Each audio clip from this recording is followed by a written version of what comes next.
Negotiation is broadly defined as conferring, discussing or bargaining to reach agreement in business transactions.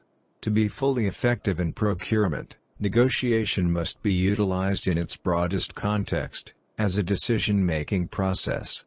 In this context, negotiation is a process of planning, reviewing and analyzing used by a buyer and a seller to reach acceptable agreements or compromises.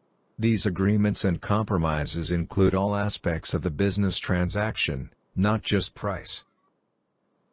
Negotiations differ from a ball game or a war. In those activities, only one side can win, the other side must lose. In successful negotiations, both sides win something.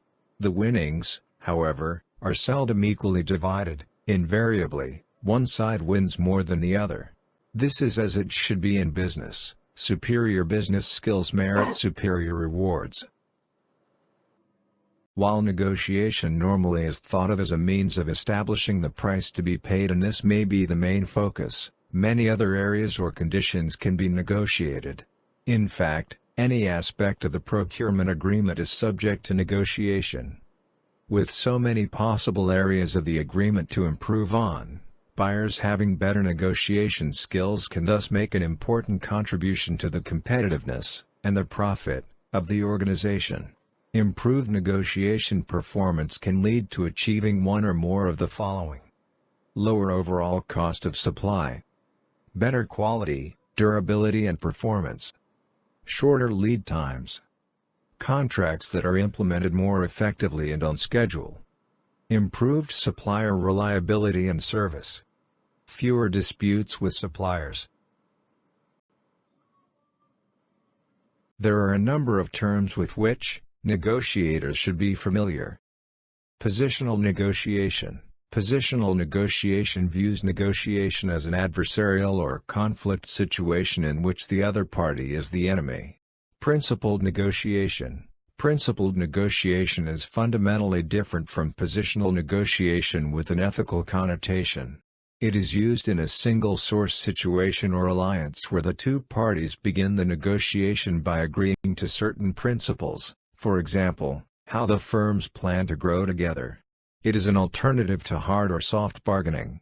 Soft bargainers may make concessions to cultivate or maintain relationships.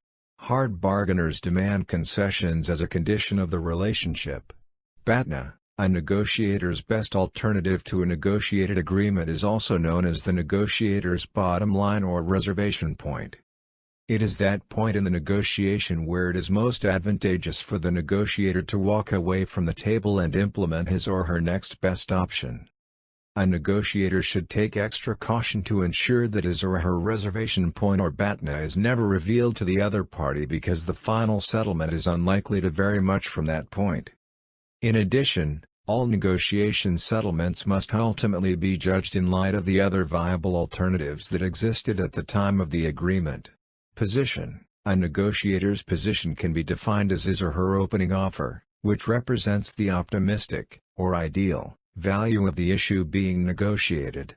A position is the stated demand that is placed on the table by a negotiator.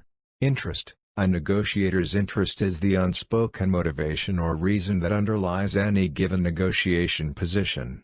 In many negotiation scenarios, the negotiator's underlying interests are unlikely to be expressly stated or acknowledged, oftentimes because they may not be directly connected to the stated position or may be personal in nature. Sharing the underlying interests behind a position may cause a negotiator's power to shift towards the other party, resulting in a less than desired outcome. The negotiator must, in effect, play detective to try to discern the other party's interests through a series of open-ended, probing questions.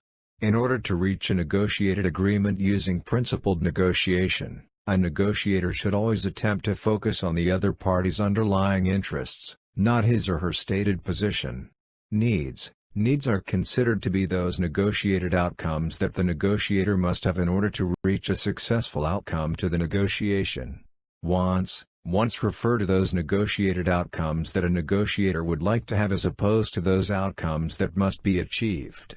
Wants can also be exchanged as concessions to the other party during a negotiation because they are not as critical to achieving a successful conclusion to the negotiation.